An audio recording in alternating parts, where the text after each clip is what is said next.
Welcome to our lecture series, part 9, ultraviolet spectroscopy, and we are explaining the instrumentation as a part 1, 2, 3, and 4.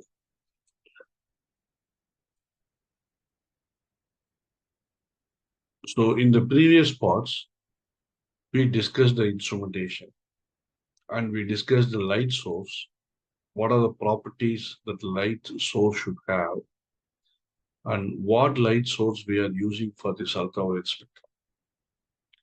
We discussed hydrogen deuterated lamp is the most suitable one below 375 nanometers, and above 375 nanometers, halogen lamp is a suitable one.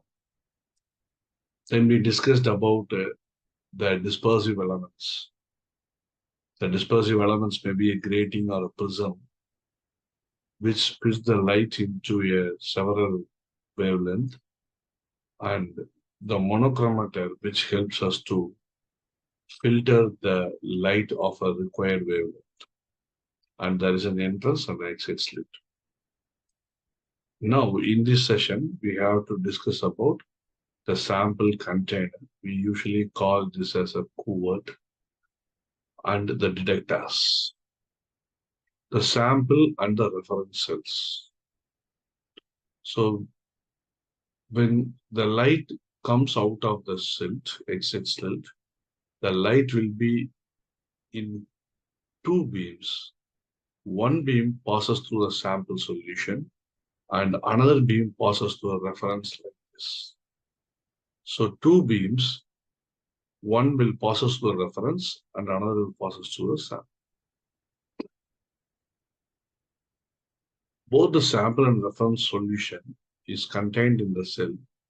The cells are made up of a silica or quartz. This glass cannot be used for the ordinary glass cannot be used as a cell because the ordinary glass can absorb the ultraviolet light. So this is a special type of cell. We call it as a cuvette. It is made up of a quartz or silica, which will not absorb any ultraviolet. So you have to fill the sample in this, and one cuvette should contain a reference thing. So when the light source, after coming to a monochromator, it's split into two ones, and one as stated above, it passes to the reference, and the second one, it passes to the sample.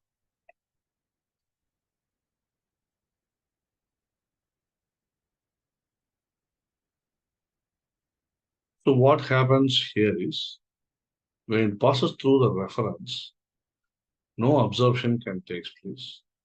And it passes through the sample, absorption takes place. So the detector, generally we have a photocell, and one of the photocells receives the beams from the sample, and the second detector receives the beam from the reference. The intensity of the radiation from the reference cell is stronger than the beam of the sample cell, because in the reference no absorption takes place, but in sample the absorption takes place. This results in the generation of pulsating or alternating current in the photocells.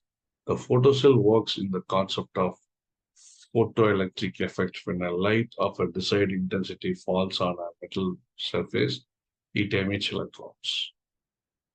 So detector, usually a photomultiplier tube, is extensively used to detect the ultraviolet instruments. When it falls over there, the electrical signals have been developed. Then the electrical signals are amplified by this amplifier and sent it to the recorder. The alternating current generated in the photocell is transferred to the amplifiers.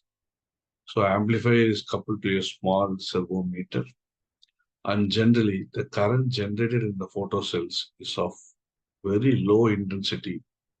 The main purpose of the amplifier is to amplify the signals many times so that we can get a clear and recordable signals. So by recording these signals in the recording device, that gives the data to the that gives data through the computer. It stores or it gives in any other format like a Word file, Excel, or Notepad. So data can be processed to understand the type of a compound and where the lambda maximum absorption takes place so that we can understand the type of chromophores. So here, as a part of instrumentation, light source, monochromator, which involves entrance slit, exit slit, dispersive element, maybe a prism or a grating, and a sample container, reference container, detector, and amplifier. So the whole things is considered to be the instrumentation of ultraviolet spectroscopy. Thank you. In the next session, we will discuss about the application of ultraviolet spectroscopy.